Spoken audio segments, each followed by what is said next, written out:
the history of the Commonplace book. The development from scroll to codex, or the book as we now know it, began in the 1st century AD. Prior to that, literary works were in the form of a scroll, scribed on papyrus. The scrolls were difficult to write upon and very hard to read. Martial, a Latin poet, made the first mention of literary works in parchment codices in his work done in 86 AD. In poetry he wrote during those years, he describes the codex's compactness and handiness for the traveler. You who long for my little books to be with you everywhere, and want to have companions for a long journey, buy these ones which parchment confines within small pages. Give your scroll cases to the great authors. One hand can hold me, so that you are not ignorant of where I am on sale. And don't wander aimlessly through the whole city. I will be your guide, and you will be certain. The shift from roll to codex across the Western ancient world took a couple of centuries. It was only by 300 AD that there were similar numbers of rolls and codices, with another century to pass before the codex was the most common format for all types of literature. The scriptorium, a quiet place for scribing, spread outside the monasteries, and the secular book trade became a licensed appendage of the university. It consisted of stationers, scribes, parchment makers, bookbinders, and all of those associated with making books. At this time, in order to create multiple copies of text, the Picia system of copying was introduced. The Picia system involved the stationer holding one or more exact copies of the exemplar of a text in pieces, hence Picia. This was to ensure quality and accuracy replication of text prior to the printing press.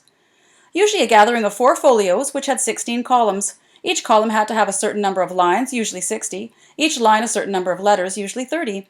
The exemplar was examined to ensure it was correct, and any exemplar found to be incorrect resulted in a fine for the stationer.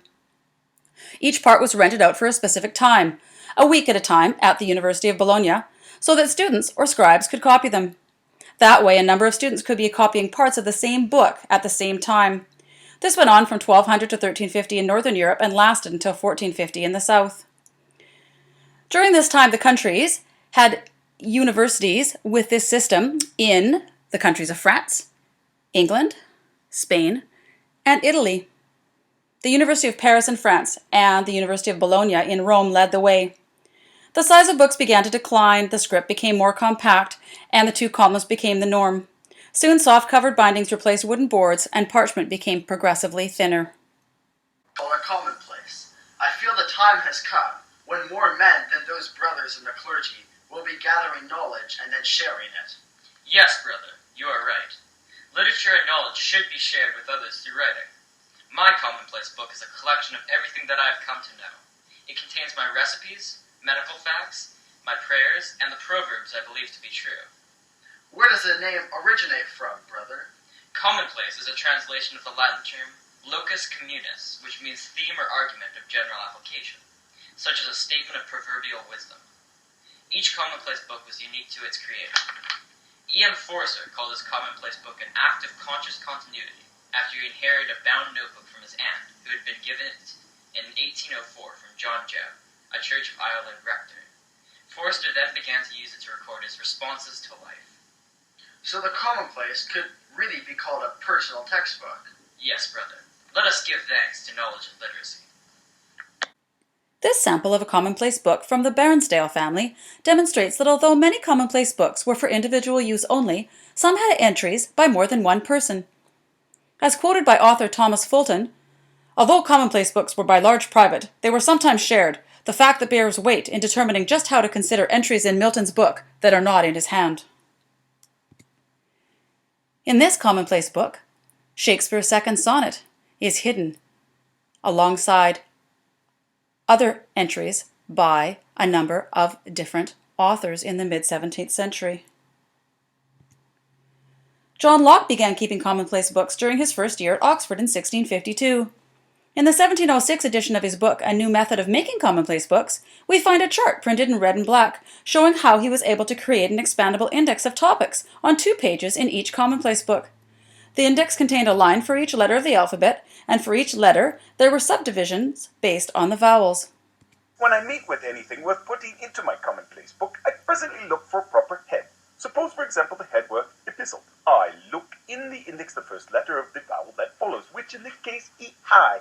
If there is found any number in the space marked EI, that shows me that the space designed for words which begin with E and whose vowel that immediately follows is I. I must refer to the word epistle in the page that I have to take notice of. I write the head in pretty large letters so that the principal word is found in the margin. And I continue the line in writing on what I have to remark.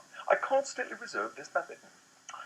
That not what the head appear in the margin, and on without carrying the line again into the margin. When one has thus preserved the margin clear, the heads present themselves at first sight. Swedish botanist Carolus Linnaeus used commonplacing techniques to write his famous Systema Naturae in 1735. John Milton's Commonplace book was found in 1874 and demonstrates another example of the organization of columns, so more information could be added at different times. In structuring the book, Milton left himself a series of blank pages for each index. In E. M. Forrester's Commonplace book, he refers to his keeping of the commonplace as an act of conscious continuity. As he continues, a commonplace book from a previous generation. A commonplace was sometimes a response to literature, but always a response to life. From quotes to recipes, to maps of gardens sown, a commonplace can be referred to, as stated by W. H. Auden in A Certain World. Here then is a map of my planet. Peter Ramus's work in the late 1500s instigated a change in the way information was provided to students. He was a French humanist and educational reformer, and he had concerns with the way students were being taught. His work influenced the curriculum of many European universities. In the early 1530s, he attended the University of Paris, where the curriculum was governed by the demands of the Church and followed trends from the Middle Ages. When he was able to lecture, he rose against these inconsistencies of teaching and curriculum. His efforts to reform curriculum did not make him popular with his colleagues, and his first textbook, pictured here, published in 1543, was censored and eventually prohibited. The pedagogical juggernaut which rolled for so long throughout the Western intellectual world was certainly not to be halted by pointing out to its operators new fields where they should not venture. Walter Onig calls Ramus's use of outlines a reorganization of the whole of knowledge, and indeed of the whole human life world, and Ramus led the way in the change from a scholastic philosophy and education to one expanded in the wake of humanism. As curriculum developed, expanded, and printing became more ubiquitous, textbooks began to appear and would be organized in different areas of instruction. In the late 1800s, grammar books were some of the first types of common textbooks, and these led to more and more texts being published following an emphasis on pedagogy. In this example, from the Kroner Library at UBC, author and physician J.S. Haldane from 1927 states, "I have tried to put into these lectures the matured conclusions of a scientific lifetime."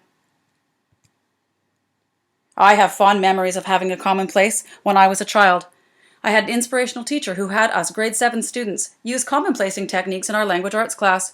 We were told to create a book using a journal and record all of those things we wanted to remember, share, and make comments upon. It was my personal map of my planet for that year, and there was power in the personalization and organization of my own information.